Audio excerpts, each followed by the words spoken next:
অসত্য সংবাদ দাবি করে দুই গণমাধ্যমকে উকিল নোটিশ পাঠিয়েছেন তাসকিন আহমেদ। তাসকিন আহমেদের ব্যাপারে না জেনে না শুনেই তারা একটা প্রতিবেদন তৈরি করেছে এবং সেটা ভিডিও আকারে ছেড়েছে ফেসবুক অনলাইন মিডিয়া, ইউটিউব এবং ফেসবুকে। আর তাই তো খেপেছেন এখন তাসকিন আহমেদ। বিস্তারিত থাকছে প্রতিবেদনে। টি-20 বিশ্বকাপে তাসকিনের ঘুমকাণ্ড এবার আদালত পর্যন্ত গড়ালো। সংবাদটি অসত্য দাবি করে দেশের দুটি গণমাধ্যমকে আইনি নোটিশ পাঠিয়েছেন পেসার তাসকিন আহমেদ।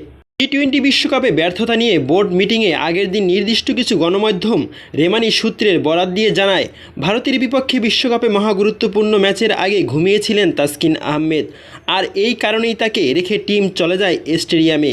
ওই সংবাদে আরও জানানো হয়, ম্যাচে টসের পর মাঠে পৌঁছান তাসকিন, কিন্তু ততক্ষণে তার ওপর ক্ষুব্ধ হয়ে একাদশ থেকে বাদ দেওয়া হয় সহ অধিনায়ককে। তবে গণমাধ্যমে এই বিষয়টি আসার পর থেকেই চারিদিক থেকে আলোচনার সমালোচনা আসতে শুরু হয়। বোর্ড প্রেসিডেন্ট নাজমুল হাসান পাপন জানায় এই বিষয়ে তদন্তের আশ্বাস দেন। কিন্তু তাসকিন বিভিন্ন গণমাধ্যমে দাবি করেন সংবাদটি অতিরঞ্জিত এবং অসত্য।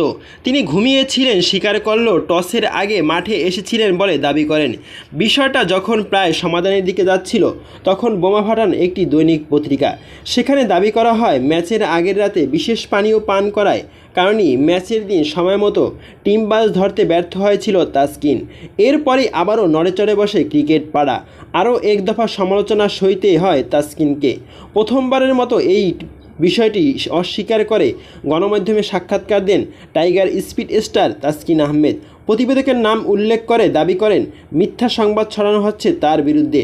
একই সঙ্গে একই ধরনের সংবাদের বিরুদ্ধে আইনানুগ ব্যবস্থা নেওয়ার হুঁশিয়ারি দেন তাসকিন। অবশেষে নিজের সেই কথাই রাখলেন তাসকিন। উকিল নোটিশ পাঠিয়েছেন একটি পত্রিকা এবং একটি টেলিভিশনের চ্যানেলের প্রতিবেদক সহ সংশ্লিষ্ট ব্যক্তিদের বিরুদ্ধে। তাসকিনের পক্ষে এই নোটিশ পাঠিয়েছেন সুপ্রিম কোর্টের আইনজীবী জোবায়ের মোহাম্মদ আওরঙ্গজেব। নোটিশে 7 দিনের মধ্যে ক্ষমা প্রার্থনা করে একটি সংবাদ প্রচারে আহ্বান জানানো হয়েছে তাসকিনের পক্ষ থেকে, অন্যথায় তাদের বিরুদ্ধে আইনি পদক্ষেপ নেওয়ার হুঁশিয়ারি দেওয়া হয়েছে। এর আগে বাংলাদেশের সাবেক অধিনায়ক মুশফিকুর রহিমের বিরুদ্ধে অসত্য খবর প্রচার করেছিল একটি গণমাধ্যম। সে সময়ও তাদের উকিল নোটিশ পাঠিয়েছে মুশফিক। পরে মুশফিকের সঙ্গে সমঝোতা করে বিষয়টি নিষ্পত্তি করা হয়েছিল। কিন্তু আসলে বাংলাদেশকে যারা মোটিভেট করেন, বাংলাদেশকে যারা সাবস্টিটিউট করেন বিশ্বের কাছে, তাদের নিয়ে যদি অসত্য খবর ছড়ায় বা যদি সত্যতা যাচাই বাছাই করে খবর না বলা হয় এবং সংবাদ মাধ্যম এবং সামাজিক যোগাযোগ মাধ্যমে তাদের হেয় প্রতিপন্ন করা হয়, আসলে সেই বিষয়টা অত্যন্ত অতিরঞ্জিত এবং দুঃখজনক।